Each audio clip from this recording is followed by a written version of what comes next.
What's up, guys?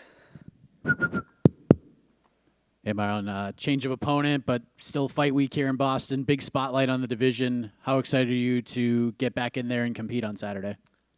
I'm excited, man. I'm healthy. I'm happy, and when my opponent pulled out, Cejudo, the first thing I just asked was for give an opponent. I want to maintain the date.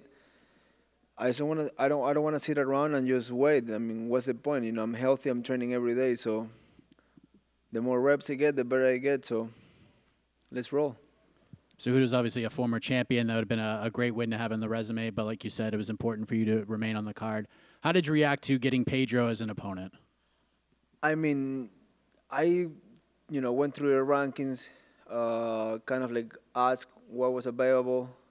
My first ask was like, why not fight Jan, right? It's a great date, but I think he just say he won't fight till the end of the year, and I was like, I ain't waiting till the end of the year.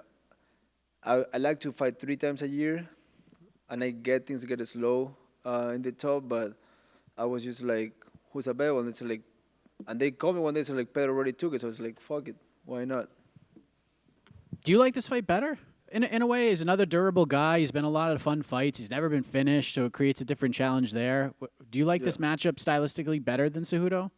I mean, fuck, you guys know. They can change the opponent on Saturday morning. I'm cool with that.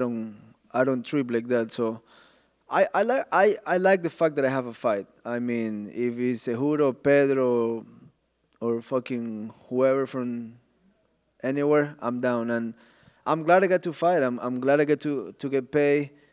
I'm glad I get to compete. And I mean, it's still a tough guy. It's still a dangerous fight, right? Like I could easily don't take it, but I like to risk everything always. And I'm the guy that I roll the dice, and I get lucky most of the time. Last one for me. This is an important fight to stay in the mix in the division, especially with the title on the line in the main event. If Aljamain wins, he says he's probably going to move up and vacate. And if Sean wins the title, it could actually set up a massive second fight between you and him for the belt. So is there a part of you hoping Sean does win on Saturday? And how do you see that fight playing out? I mean, if we talk about the last 10 opponents of each guy, right? All you had the hard road, right? He went from a guy that people don't really want to see fight to like get a title shot, win the belt in a way that people didn't like, but he went through the hard way, and keep winning. And there's a lot of things that happen along the way, right? A lot of people thought he got handled the decision with Jan the second time. Then he fought TJ, and TJ was hurt, and it's just a lot of shit going to the guy, right? But he keeps winning, and he keeps maintaining that belt, so good for him. In the other side,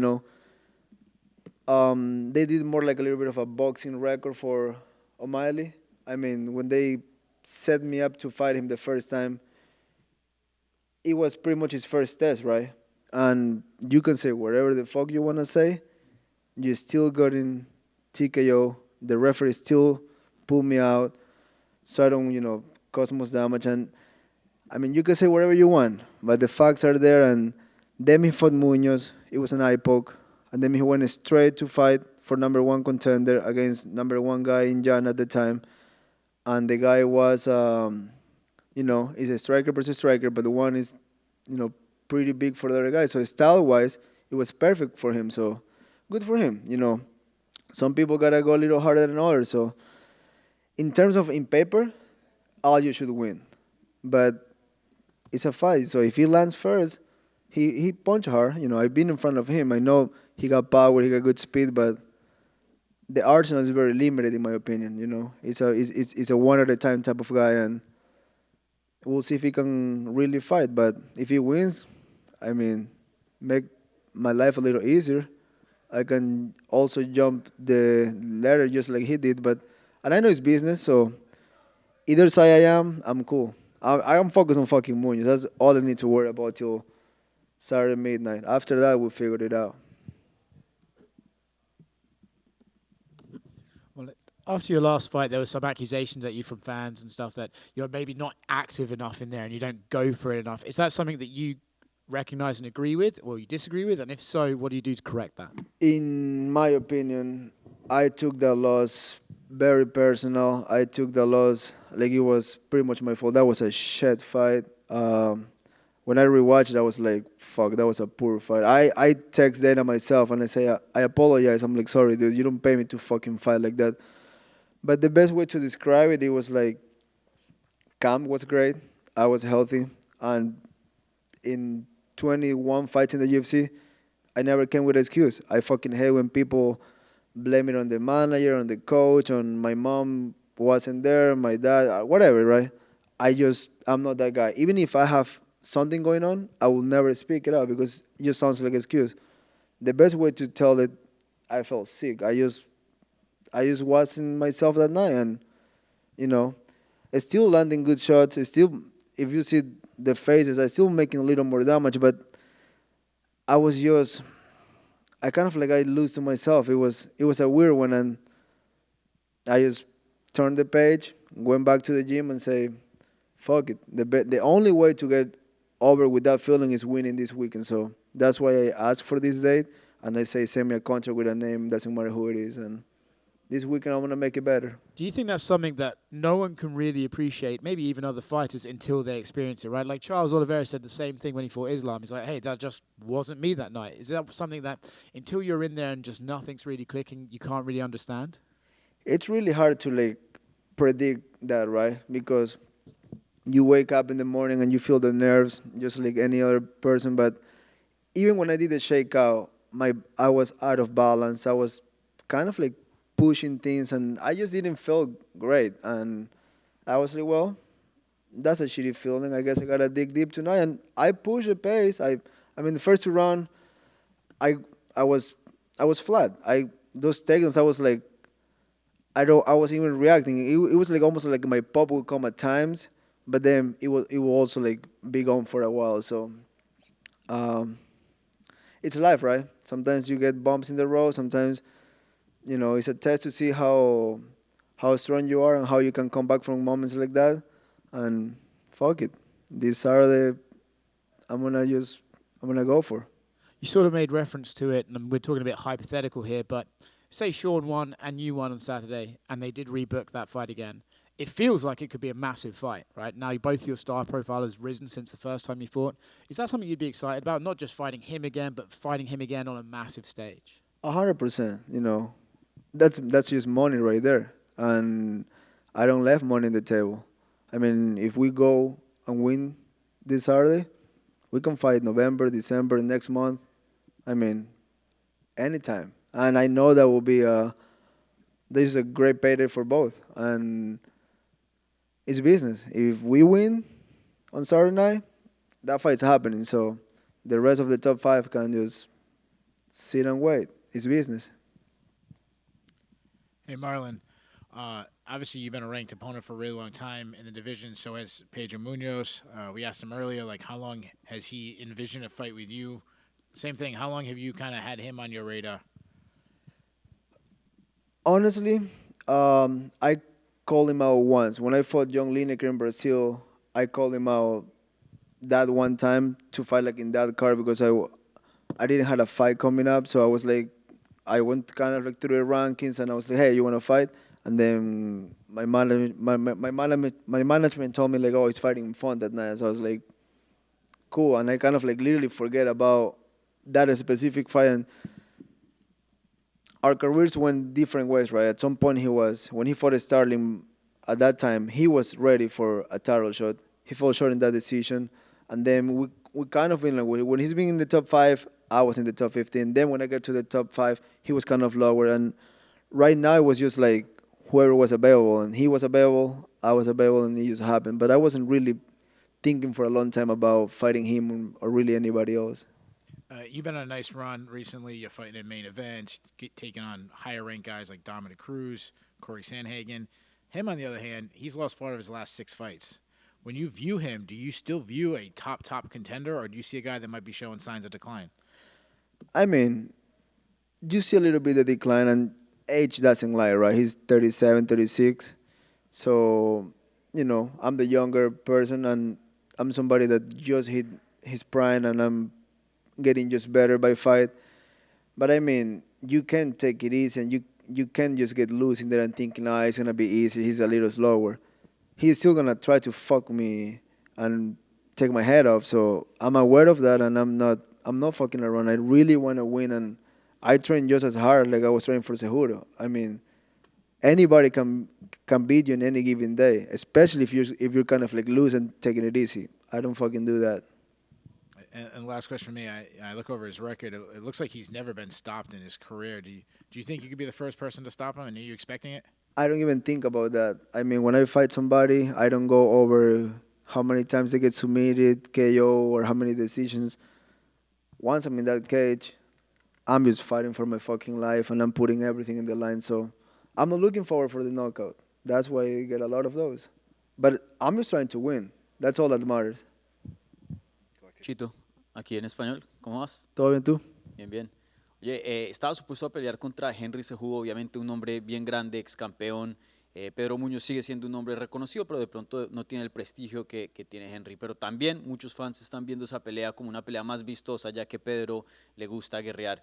En tu opinión, ¿cuál era la pelea que más querías? ¿La de Henry o estás más contento con esta con Pedro? Yo creo que en temas de negocios y en temas de los rankings, obviamente ganar la Henry era mucho más grande, pero al punto en el que estoy ahorita, que he venido peleando varios main events, he estado en el top 5, estuve en número 3 por un tiempo, solo necesito ganar y yo creo que eso es lo más importante ahorita, ¿no? Sacar una victoria y seguir subiendo en esos rankings y ver qué pasa con el main event del sábado, porque si gano yo y Sean, es muy probable que peleemos. Así que ahorita solo hay una meta y es ganar. Sí. ¿Y qué tan lejos te ves del título? Porque antes de la pelea de San Antonio todo el mundo decía que Chito es el siguiente, Chito es el siguiente. ¿Crees que consigues una victoria acá y ya estás en esa conversación nuevamente? Es muy probable. Todos sabemos cómo funciona esto, ¿no? Ganas un par de peleas y te conviertes invencible para el público. Después medio pierdes por una decisión y como que se olvidan de ti, pero es como lidias con eso, ¿no? Yo realmente no estoy viendo mucho quién en serio está con el hype o eso, porque eso va y viene mucho, ¿no? Al final del día hay que mantener y estoquear esas victorias, porque eso es lo que realmente te va a mantener ahí y te va a dar el cinturón. Sí. Y ya lo hablaste en inglés, pero si nos puedes explicar en español, ¿qué pasó ahí en San Antonio contra Corey Sandhagen? Porque muchas personas decían, ese no es el Chito que conocemos, ¿no? El Chito que conocemos marcha hacia adelante, castiga, le gusta guerrear. Si nos puedes hablar un poquito de ese desempeño y lo que pasó ahí. Es como lo decía, ¿no? No hay una excusa, no hubo realmente un problema, no hubo una lesión, simplemente esa noche fue como estar enfermo, ¿no? No tenía como que mi pop en los golpes, no tenía como que esa explosividad para defender los derribos y simplemente no estaba ahí, era como que mi mente estaba, como que yo veía las cosas y decía, aquí voy a hacer lo que normalmente hago y como que se desvanecía la energía y yo decía, era raro, fue un sentimiento muy raro, era como que si alguien me estaba jalando y no me dejaba trabajar, pero así es la vida, ¿qué se puede hacer? Sí. Oye, y por último, danos una predicción del evento estelar, obviamente una pelea pues, de campeonato súper importante para tu categoría.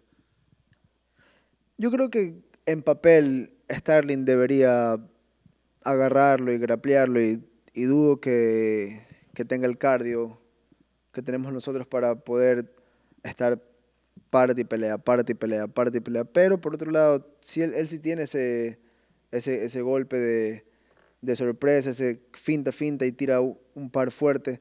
Pero hay que ver qué pasa, ¿no? Yo me inclino un poco más por Starling, pero realmente es como que mitad, ya que Starling ha dicho que se va a ir y todo eso.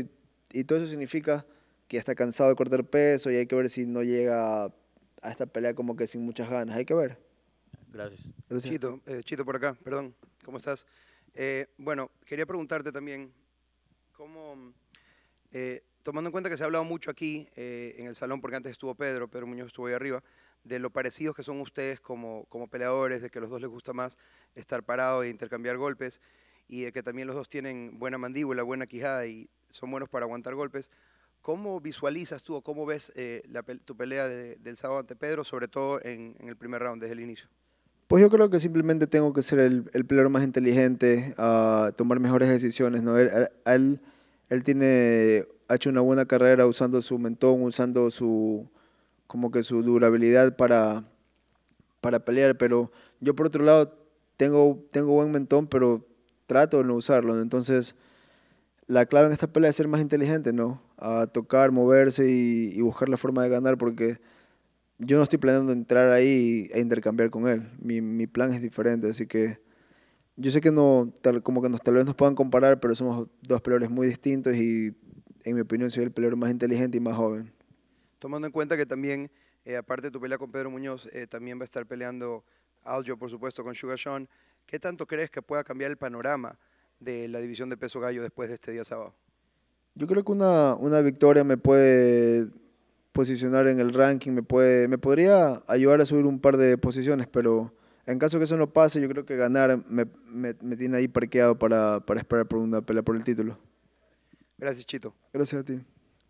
Marlon, right here. Just it's been 3 years since you and Sean O'Malley fought each other, which is kind of crazy to think about. But for you, watching his fights, how have you seen him maybe grow and change since you guys stepped in the cage together? I mean, he's a great fighter. You know, he have good pop in the hands. He moves well. In my understanding, his jiu-jitsu is pretty good. But I just haven't seen him in front of like good competition, right? Like in terms of styles, you know, you can fight number one guy, but how you get to the number one spot, right? Who you beat before the fight? I mean, before his fight with Jan, he poked Pedro in the eye, right? And that's not Pedro's fault. And then before that, all the guys he fought was like they were so dismatched in terms of like level. Like when he fought the green haired kid, I mean that guy was a punching bag, tough kid. But how many fights he got in the UFC? 2 fights, and then he got stopped in his second chance. So it's like when you see the caliber and competition in front of you, like I mean, why you never fought a guy like Son Yadong or Font or Sanhagen? So it's like it's hard to really see what you made of when you're just fighting guys that are they're supposed to just get in there and take a couple shots and just fall, because that's what most of his opponents did. I mean, Eddie won, and God bless the guy. He got a great career, but fuck, he's been KO like 20 times. I mean, it's just hard to really see what's on him, because the only really few guys that he fought, he either lost or get a no contest, and then the Jan fight, I rewatched it and it's really, I mean, I don't know how you scored that for him, but good for him again. I mean, if you can get it like that, get it. Why not? And same for you. You know, obviously you're a veteran in this game, but that fight kind of felt like a catalyst for you, and you've beaten some very talented fighters since there. So how does that fight maybe, you know, do you look at that as like a fight that maybe kind of propelled you a little bit at all, or, you know, was it just another fight?